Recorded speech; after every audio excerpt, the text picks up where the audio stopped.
নমস্কার বন্ধুরা, আজকে দেখাবো চিংড়ি কচুরলতি। কচুরলতিটা কেটে নিলাম ছোট ছোট করে। চিংড়ি মাছগুলো কেটে ধুয়ে নিলাম। রসুন আর পেঁয়াজটা কেটে নিলাম। লতিটা এবার হালকা একটু সিদ্ধ করে নেব।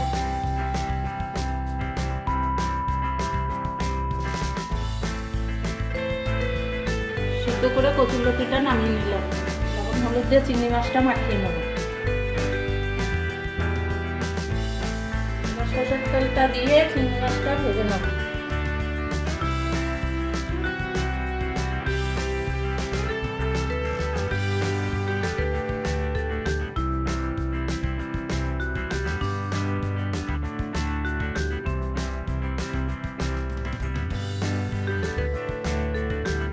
ভাজা হয়ে গেছে, এবার তুলে নিলাম।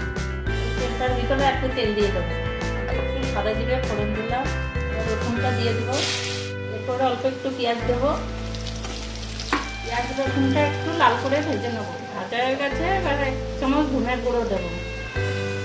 এরপরে 1 চামচ জিরের গুঁড়ো দেবো।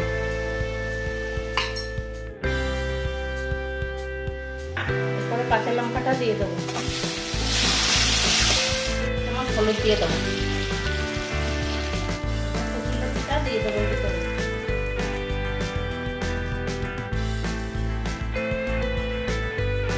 এরপরে একটু লবণ দিয়ে দেবো।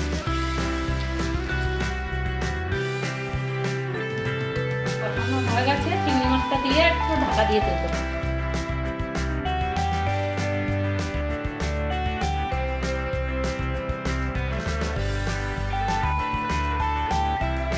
তোলার পর কিছুক্ষণ নাড়িয়ে নেবো। কচুরলতি প্রায় হয়ে গেছে, এবার নামিয়ে যাবে। আপনারা অবশ্যই জানাবেন কেমন লাগে। আমার কচুরলতি চিংড়ি মাছের রেসিপি তৈরি।